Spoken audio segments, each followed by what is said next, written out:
Our next speaker, I think, is pixelated. I just think he's got incredible cojones. I love his courage. I love his sense of humor. And I love his light, Peter Ullian. Gracious.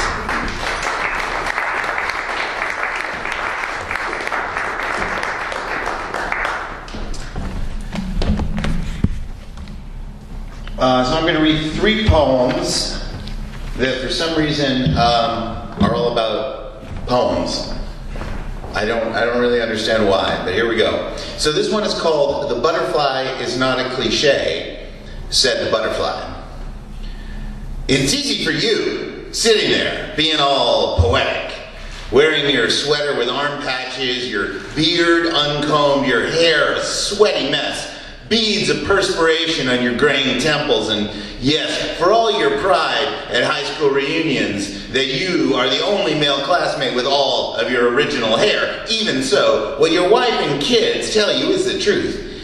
You have a bald spot on your crown, like a monk cantering to Canterbury, and the fact that you cannot see it does not mean that it is not there. I think you know this, poet. I think you know this. I think you know that for all your ink-stained words on ink-stained pages, all the bloody labor that went into their creation, if labor it can be called, all this sitting upon wobbly office chairs and cat-scratched couches, hammering out consonants and vowels, images of hard-boiled typists, Kolchak the Night Stalker and Samuel Fuller, Pulp Fiction poets, of the fevered dreams of unleashed ids, swimming in the daydreams of your likewise fevered brain. If this can be called labor, your glasses and soft hands marking you for the firing squad, if the Khmer Rouge ever comes to Henry Hudson's folly, I think you know that just because you cannot see it does not mean that it is not there. It is there. Just as much as the cyclone created by the powerful fluttering of my silky, powdered wings is there. Just as much as the ghosts of every misplaced syllable, every poorly broken line are there haunting your tormented sleep. You sit there in your bourgeois complacency, heedless of the fact that you will be the second to go after the lawyers. Oh, I hear you, interrupting, complaining. No, butterfly, you proclaim, the revolution loves its poets. True enough, poet, the revolutions do love their poets, but this revolution does not love you. Anyway, as I was saying, it's easy for you, poet, to say the butterfly is a cliche, but I am the butterfly, and every chrysalis I burst from, every gram of nectar I gulp with my proboscis. Do you even have one of these? Every beat of wing upon warm breeze of summer I beat, every spindly leg upon which I perch is the first such endeavor by this butterfly, and as original and fresh as you could only wish your poetry to be. Poet, heal thyself and look unsparingly in that mirror at that bald spot upon your crown and at the uncrowned man who slouches with uncertainty beneath it.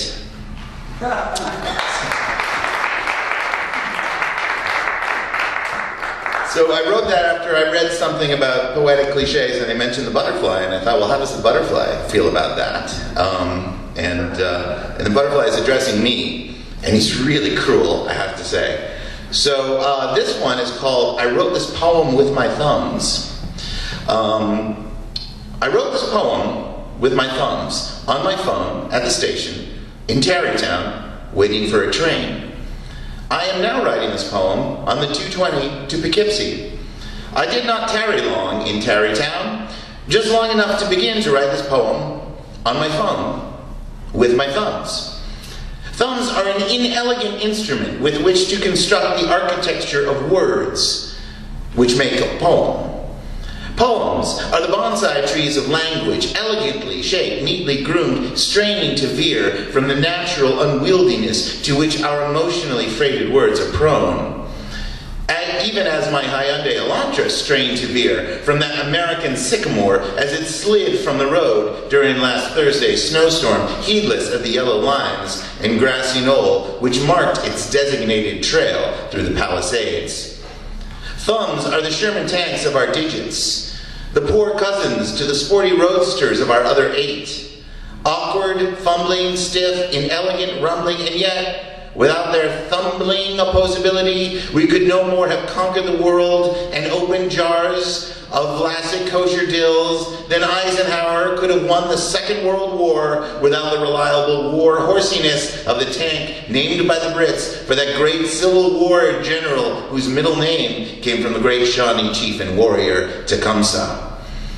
As I roll along in the car named the Danbury Hatter, which no longer goes to Danbury, a scrapyard to my left, flame-leaf trees to my right, I think perhaps this poem I have written with my thumbs has gotten away from me, traveling more miles in my mind than there are tracks laid down beneath my feet to greet the rolling train as it glides and bumps me towards home with more elegance than my awkward thumbs can traverse the keyboard on my screen.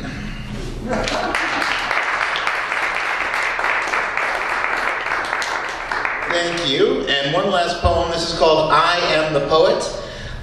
It was originally going to take us on a tour of every movement in poetry in history, and then I realized I'd be writing it for centuries if I did that. So it's just the ones that came into my mind until I figured it was done. So this is called I Am the Poet.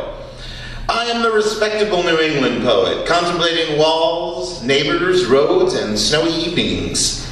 I am the beatnik poet, screaming saxophones accompanying my every utterance as I investigate the mysteries of apocalyptic copulation and tantric addiction. I am the romantic poet, garbed in Turkish robes, crafting verse out of my continental misadventures, sharing ghost stories late at night as the thunder claps on Lake Geneva with the common-law wife of my best and possibly only true friend, as well as my truest rival. I am the outlaw poet, blurring the boundaries between poetry and rock and roll, reading from the stage at CBGB's while the crowd waits for the Ramones. I am the ivory tower poet, comfortably tenured, sitting at an oak desk, bookshelves cluttered with leather-bound volumes of canonical verse. I am the modernist poet, singing of wastelands, quartets, and cantos, crafting lines into exquisite expressions of universal thought and emotion. I am the confessional poet, confessing my fraught relationships with fathers, lovers, gangsters, policemen, and other poets. I am the American poet, singing songs of myself, crafting lines charged with life, with joggled mind and Brooklyn ferry crossings, fingers denied for plucking, discovering the undiscovered continents. I am the poet who sits on the couch, cats vying for space with my laptop, trying to write verse while the kids do their homework and MSNBC blasts from the television. I am the poet who writes with his thumbs on his phone while commuting home, the mighty Hudson River flowing both ways outside the train window, oblivious to my efforts, indifferent to my struggles, disdainful of my place in the history of versification, reminding me with every pulse of foam upon its windy surface that the poetry is outside the train window, and the words rocking around inside my skull are nothing more than my paltry effort to capture the truth of creation and the longings of my own heart.